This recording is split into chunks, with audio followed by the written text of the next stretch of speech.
Hello and welcome to the Empower Half Hour. I am Bradlee W. Skinner coming to you from Southwest Wyoming. And I'm Frank Reneski from Southern New Jersey. And I'm Darrin Pepper coming to you from the worldwide headquarters of Road to Awesome in hot Sulphur Springs, Colorado. Welcome to the Empower Half Hour. Now, you guys will notice that we are on a new time for our summer season, I guess, if you will. So we'll be moving things up a little bit. So throughout the summer, you can expect to be seeing us a little bit earlier in your day. Not to worry, though, because if you miss it at the 1 p.m. East Coast time, you could always go back to our page on Facebook and review the show. That's right. Absolutely. Not only is this a special time that we're moving up to for the summer, we also have a special guest. And our guest today is actually our first two-time guest appearing here on the Empower Half Hour. This is our, as we said, like if this were Saturday Night Live, this would be our Alec Baldwin. This is our, the guy that is just doing so many things and is keeping super busy and helping other educators just like us. Let's go ahead and bring him on in here and welcome Matthew X. Joseph. Hey everybody! Hey, I don't get to walk through like the Saturday Night Live theater and be like, "What's up, two-timer?" I see my picture already up there, and now I'm back again. I'm psyched to be here and honored to get that text and be like, "Of course I'll jump on with you three guys. I always get something out of it for sure." Well, wonderful. We certainly wanted to have you on because you've got so much stuff going on. You've got a lot happening and just finding new ways to make those connections and help educators. So that's certainly what we want to talk about and address today. Yeah, no, and it's an interesting time and a good time to do it because there is a little transition right now. There's, depending on your school system, and I know Canada, for those viewers up there and for our Codebreaker family, they just kind of wrapped up. But my friends down in, hey, Melissa, and for my friends down in Texas, they've been out for almost a month. But at the same time, we're transitioning into a summer where we've never had before. And we're going to be saying that for a while, unfortunately. But yes, last summer we didn't have anything and we were inside and it was tricky. But this summer we had some kind of sprinkling of school, and your school looked a little different. And everyone keeps saying, take some time. But yet I love chatting with you guys. Like, I'm not going to want to take away from you and learning and finding inspiration and being part of Frank's book study and different things. So there's going to be a healthy balance of how to stay connected, both, emotionally with folks and still find that time to learn, because we as educators are innately curious. So finding that healthy balance, it doesn't sound like here's four educators saying, take some more PD. But at the same point, we don't want to say, shut your mind off from creativity. I think you really hit it on the head there, Matt. I dropped a pep talk a couple of days ago that basically I quoted one of my great mentors, Michael Piccolo, who said, you can never be burned out if you haven't been on fire. And the key now for everybody is finding that fuel to rekindle those flames, right? And for some of us it is, let's take a week or two and have that downtime. But you're absolutely right, man. Educators, we don't know how to just go sit still. I mean, we've got to take on, or learn something or connect with others. And I think that's going to be one of the biggest things this summer for a lot of people is, we lost an entire year and a half of our, face-to-face conferences and some of those things. So I think anything people can do to build on connections and name drop the power of connections is going to be critical this summer. Yeah, and I think that was I watched that and it really struck me. And one of the things I talk about aspiring leaders is you get burnt out when you walk away from what you're passionate about. That's another time I think people are being burnt out. And I think this summer is the time to do things you like to do, like find your passion work. I always heard I love to read this type of book and it's exciting.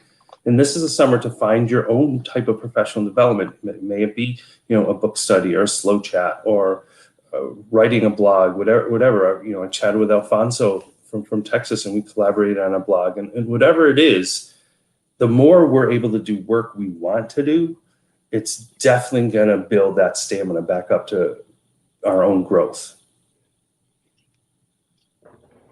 And you know what you just said there, Matt. I think even though you can relax and do so many other things that will contribute to your body, mind, heart, spirit, you still have to grow. Because if you're not growing, then you're going to become stagnant, and that's one thing that you have to schedule in sometimes. Look, this is what I'm doing, and you make it easy with all the platforms that you've provided, not only the Codebreaker crew and family, but everyone.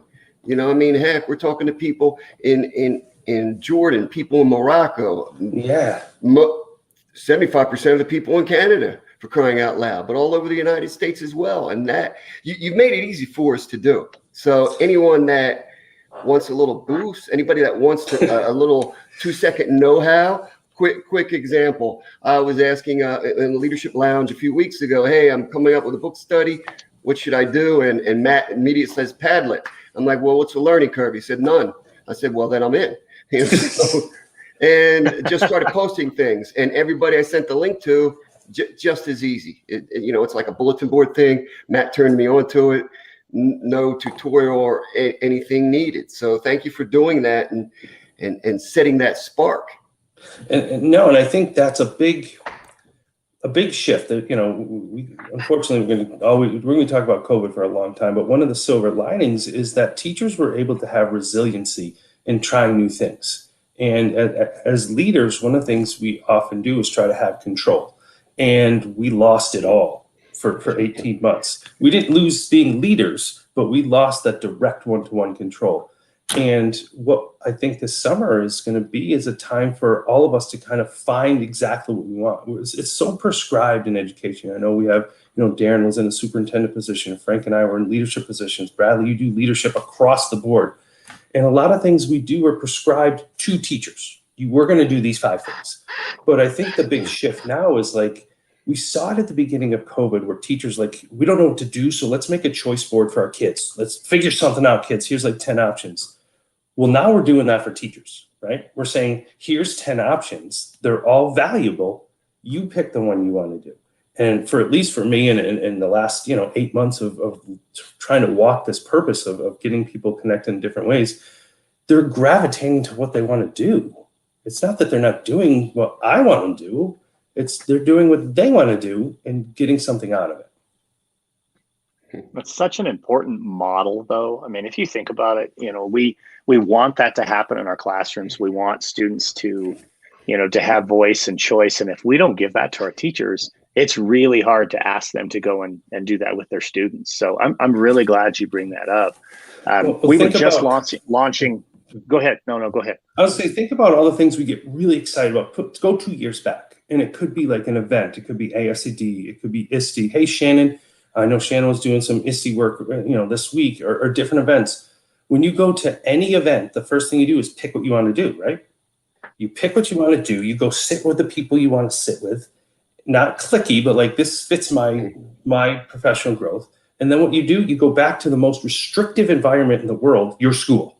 We have to flip it. We have to make our world like a 24-hour, a conference. And that's what I'm trying to do just because I love the conference life. Mm-hmm. So I think when you really peel back some of the things I'm doing, I'm trying to bring the events to live time. I think we so often, as was mentioned, that as Darrin said, voice and choice. I worry that so often, though, in a lot of the schools that we've seen, is it's one of those catchphrases, one of those buzzwords that they throw out but don't actually live by. So we talk about the importance of making sure that students have student choice and a voice in their school, but the schools don't actually do anything to promote that. And I think a lot of, as you're saying, if we can start that from the top and allow leadership, allowing the educators within the building to show and model that first, it makes it a whole lot easier for the teachers to be able to do that within their own classrooms for their students. Yeah, and it's a shift in mindset, and it takes courage. And leaders sometimes are in the positions because they like that boss card. And what we're knowing now is that it can be taken away at any time. And even if you have it, they don't have to listen to you. So you might as well make it fun, and you might as well make it impactful, and you might as well listen to what people want and give them choice. And one of the things that I like to talk about and share, and when I was a principal and talking about, is I still have essentially the voice of where we're going. And if we say, here's where we want to go, and 10 people get there differently, am I going to be annoyed because they get to where I wanted them to go, but differently than I wanted them to? No. We have to start allowing that choice, but still be, as leaders, saying, here's where we're going to be in whatever, pick an arbitrary date. And you pick the 4 or 5 ways to get there. Exactly. We don't have to all get there the same way. Some people don't like to fly. Some people don't like to drive. Other people like to take the train. But if we end up at the destination at the time we're supposed to be there, or even not at the time we're supposed to be there, we're contributors. Yeah. Yeah, for sure. So Matt, I'd like to not necessarily go away from this, but maybe let's kind of build on this. So, Sure. So giving some people, some different choice. I want to talk a little bit about the Codebreaker summer camp that we've got coming up here in August. I mean, we've got a choice of hybrid, we've got a choice of in person. Bradlee and I were just talking about it the other day. Do we want to jump on a plane together and head to Massachusetts? But I think the overwhelming thought right now is yes, we really do want to. But talk a little bit about what's going on with summer camp. I know we're coming right into your backyard, and kind of share with everybody what's happening there. So I'm gonna dive into that, but I'm gonna put a little thing in for people to think about, because a lot of leaders have chimed in, and I know Shannon's going into that position, or at least looking in that direction. I know Melissa does a lot, and 4 of us here. Is that when you get somebody to be excited and really put your finger on their drive, they're going to do amazing things, and it doesn't feel like work.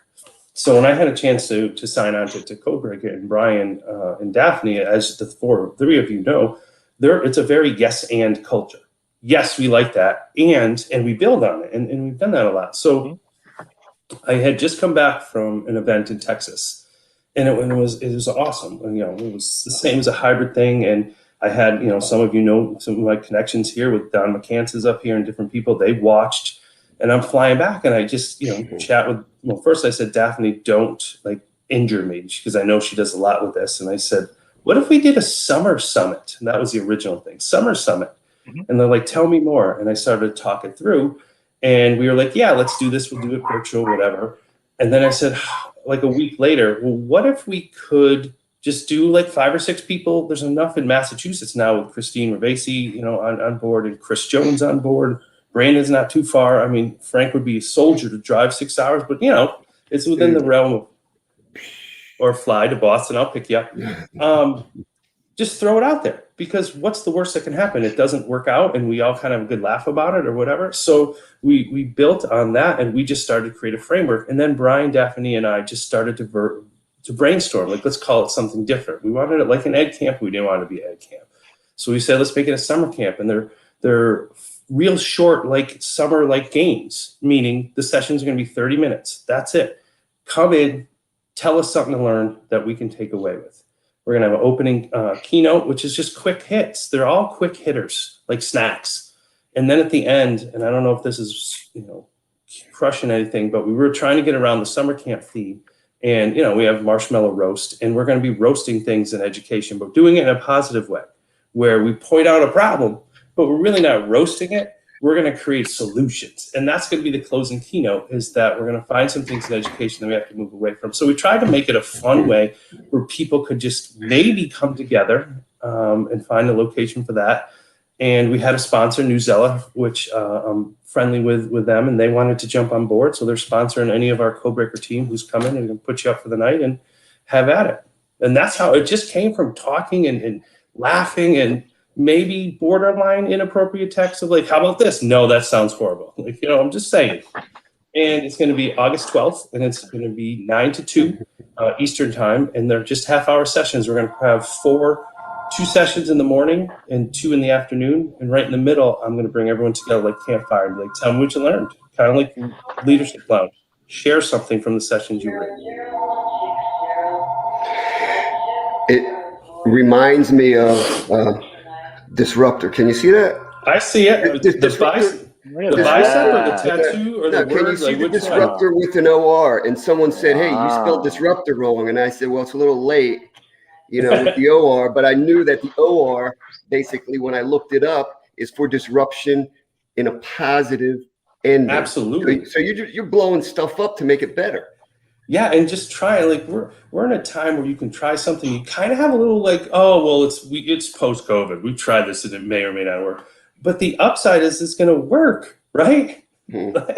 And it's going to be different and cool. And we have to move forward. And that's my thought. I'm sticking with it. Love it. So for those of you who are watching now or watching back, you can put in proposals, codebreaker or not codebreaker. We're welcoming folks. If you're within the area and want to drive out to the Worcester area, come on out, either to attend, because it's open to anyone. It's not just the district that hosts it. And proposals are open till the 6th, so it's right on the codebreaker website. We'd love to have you. And it's essentially just 30 minutes, share something, because we always hear, we sit for an hour and like, wow, the last 40 minutes was long. And I'm gonna drop that link right into the chat so that so everybody's got that. So if you want to go in and check that out, whether that's dropping a proposal, to come and speak and share some knowledge for 30 minutes, or you just want to come and hang out in Massachusetts, or even virtual with Team Right, Codebreaker. it's a hybrid event. So if you want to put in a proposal, and let me just share a minute on that. And that's how sometimes people ask where to start. How do I get involved? 30 minutes, share something you're passionate about. And if you're an aspiring speaker or somebody who's aspiring to get into bigger events, we all start somewhere. That's chapter 1 of the book. You got to start somewhere. And these are opportunities to start in a very low stakes environment. And that's another thing, is we have to the 4 of us are, pretty accomplished in the sense of doing things, writing books and different things. And people sometimes look and say, oh, I could never do that. Yeah, absolutely you can. But you just got to start. And providing people an opportunity of where to start is very important. And that was really the heartbeat of the book, The Power of Connections, is how can we start? I've never met any of you in person, but I consider all of you my friends. And it was just started through reaching out, having a purpose. Why do I want to connect with you? And how can I create that win-win environment where I learn from the 3 of you all the time, and I hope I can contribute back. So I think that's in the heartbeat of what we do too, is that we provide an avenue for both. I call it leading from the middle. We're pushing some people like, come on, you can do 30 minutes. And then those, that are flying, we're just like really encouraging them, go faster. And sometimes we're in the middle pulling some people like, come on, come with us, join us. And I think that's a lot of the work that the 3 of us do for sure. No doubt. Yeah, I think that's a great way to say that too, with just kind of leading from the middle and pushing from the middle. I know I do. I'm sure all 3 of you guys do as well. You get those people who reach out every now and again and say exactly that. How do I get myself involved in Codebreaker, in Rodos, Road to Awesome, whatever it is.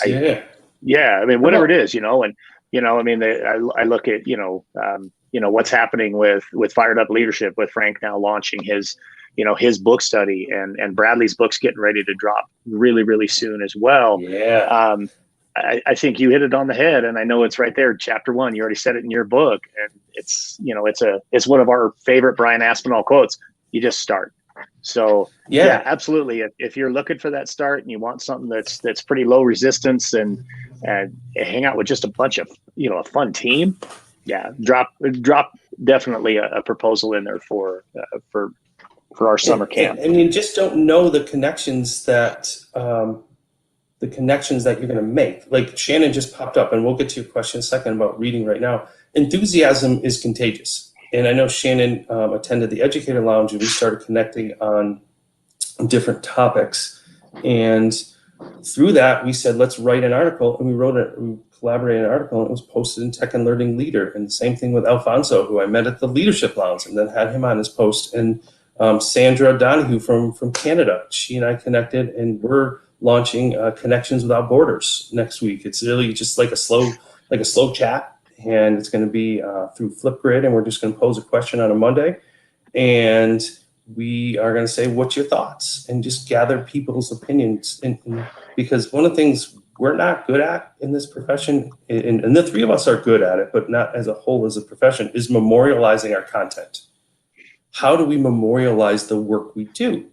And sometimes we have these great conversations, then it's like, oh, what did they say? And you're like, I forget.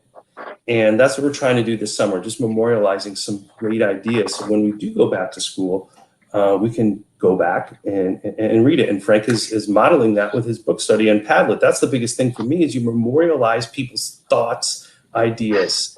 And I think that's amazing.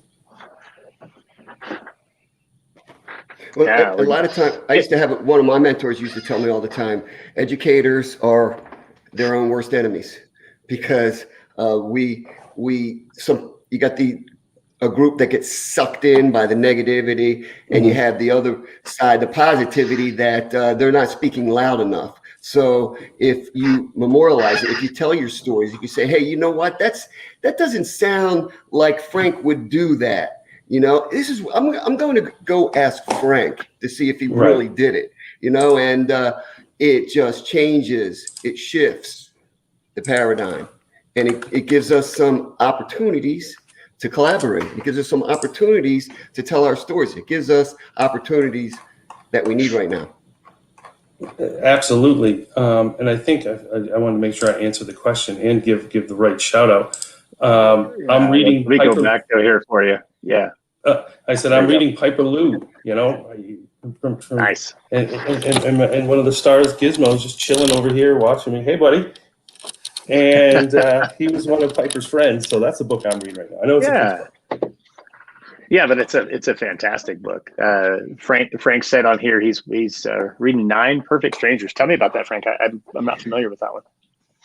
Well, I wasn't either. My oldest daughter is an avid reader. She has been her whole life. So much so we had to say, go outside and play softball or something. But she's in a book of the month club. And I asked her for a suggestion. Hey, guess what? I need something that has nothing to do with what I've been reading. And she says, oh, here you go, 9 Perfect Strangers. And it's by an Australian. Her name is Leanne Moriarty.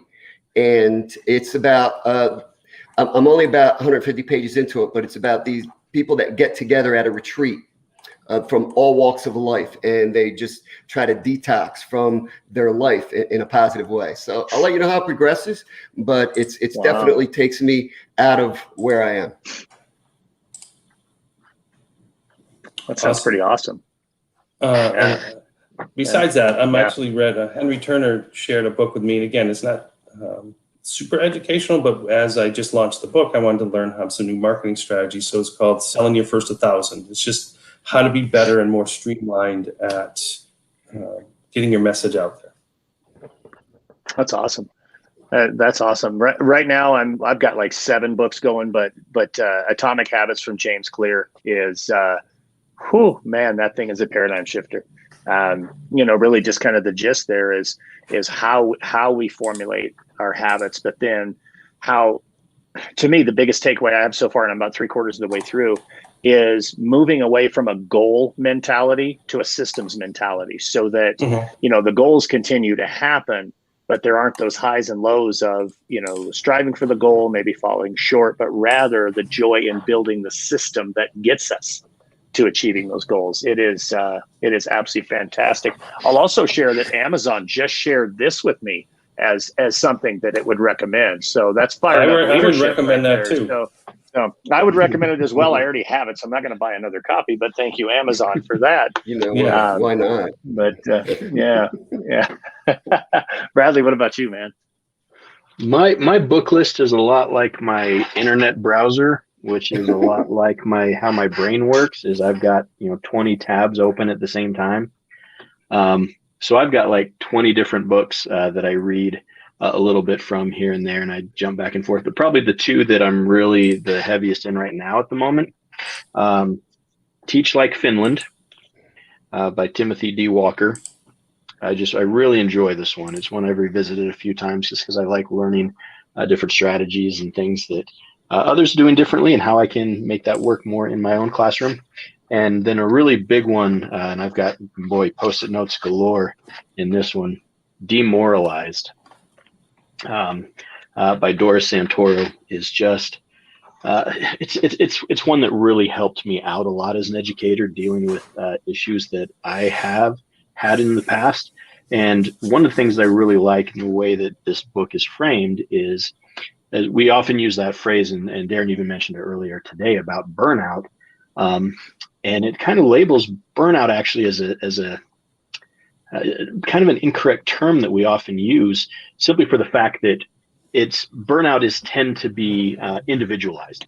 And it's saying that if you just stopped doing what you're doing, if you worked a little bit slower, or if you didn't work so quickly, or that you would be able to last longer as a teacher if you just slowed down. And instead, it's saying most of the time when people leave education, it's far more because of the external factors, not internal.